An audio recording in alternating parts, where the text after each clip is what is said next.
This is a film about football and fair trade.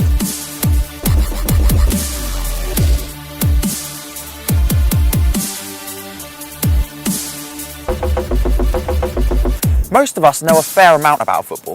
It's the beautiful game. Give anyone, anywhere, any age of football, and they'll start kicking it around. If we're not playing it, we're watching it. And a lot of us know a bit about fair trade. Many people who produce the things we enjoy and rely upon don't get paid fairly for their work. That means they could struggle to feed their families, send children to school, and pay for medicines. Fair trade means that the farmers and workers living in developing countries who grow our food and the cotton in our clothes get a better deal. You might have seen the fair trade mark when you're out shopping. There are over 4,500 products that carry the fair trade mark. This means a better deal for the people who grow our tea, coffee, bananas, sugar, cocoa, footballs. But you can't grow a football, so what do footballs have to do with fair trade? And firstly, how do you even make a football? To find out, we're going to Sialkot, a city in the province of Punjab in Pakistan. There are over 180 million people living in Pakistan, and over 20% are living on less than $1.25 a day. 40 million footballs are made in the factories of Sialkot each year. This rises to 60 million every 4 years, when it's a World Cup year. Footballs made in these factories are shipped all over the world. Here, the workers are preparing the sheets of polyurethane to be cut into pieces to make the ball. A machine is used to cut the pieces so they are all the exact size. A football is made up of 20 hexagons and 12 pentagons. The pieces are screen printed individually.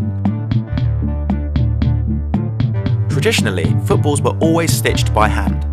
Nowadays, many are machine stitched to save time. Some are thermally bonded, so don't use stitches at all, but use a type of glue heated up. Most top quality footballs are still sewn by hand. This is Tanvay. He's a hand stitcher at Ali Trading. Tanvay stitches footballs by hand. I play football. I like football a lot. My younger brother also likes football. I like the Brazilian team. Hand stitching is skilled work. An average stitcher can sew up to 5 footballs a day. Footballs are stitched inside out so that the stitches are on the inside. This is when the bladder is put into the ball. The air valve is added and the last stitch is made. This is not the end of the journey though.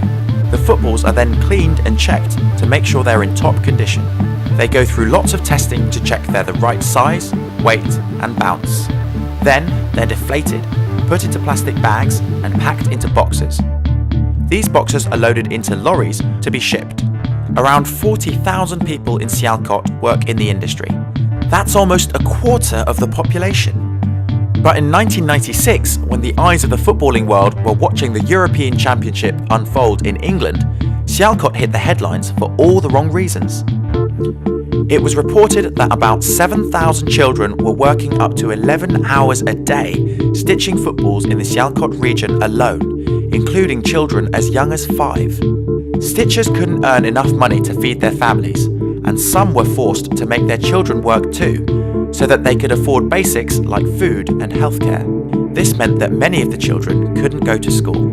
In 1997, an agreement was signed to stop the high rates of child labour in football production in Pakistan. To make sure this happened, stitchers could no longer work from home, and all the stitching had to be done in factories or rural stitching centres. In some cases, although children weren't working anymore, many families still couldn't afford to send them to school.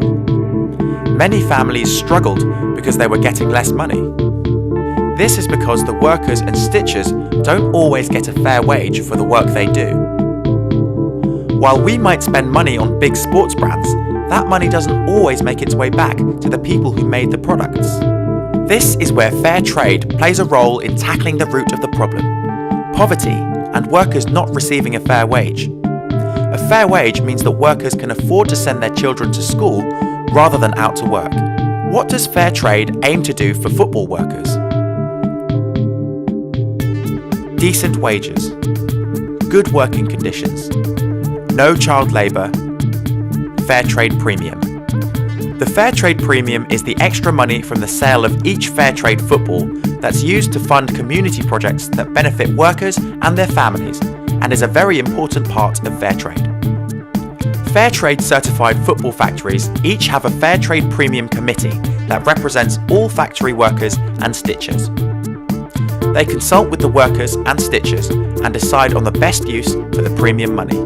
In the area of Silcott, not everyone has safe drinking water, and there have been many problems with sickness caused by drinking dirty water.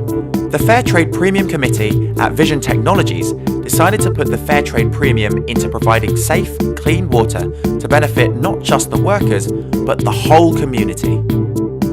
They've also invested in buses to bring workers to the factories, as some had to walk a long way to and from work each day.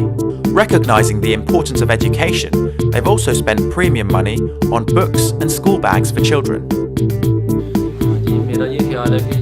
We are getting a lot of support from the Fairtrade Premium. It means that our children are getting an education. There are many other benefits from Fairtrade. For example, the eye clinic and the water plant. I'm most happy about the education of our children because of Fairtrade. It is very helpful. We are very happy with Fairtrade. Yakat's 3 children, Hadia, Amina and Abu, are all in school. I want to be a teacher so that I can teach children, just as I am getting an education. My favorite subject at school is science. I want to be a doctor and help people. There are many benefits of Fairtrade. We have established a fairly priced shop. We have also bought school bags and school books for children. We set up 2 water filtration plants because there was a problem with access to clean water.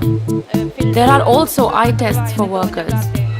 This helps people with eye-related problems like headaches, so we are very grateful to Fairtrade. Tanvay has 4 children between the ages of 4 and 15. Before Fairtrade, we had many difficulties, but since Fairtrade, we are getting many benefits. We have more facilities now. Clean water, school bags, and books for the children. How many times have you been playing or watching football and yelled, "That's not fair," when somebody dives or makes a bad tackle? It makes for a difficult game if somebody isn't playing fair, and yet most of us don't know about the unfairness at the very heart of the game. By choosing Fairtrade footballs, you can help the people who made your football get a better deal.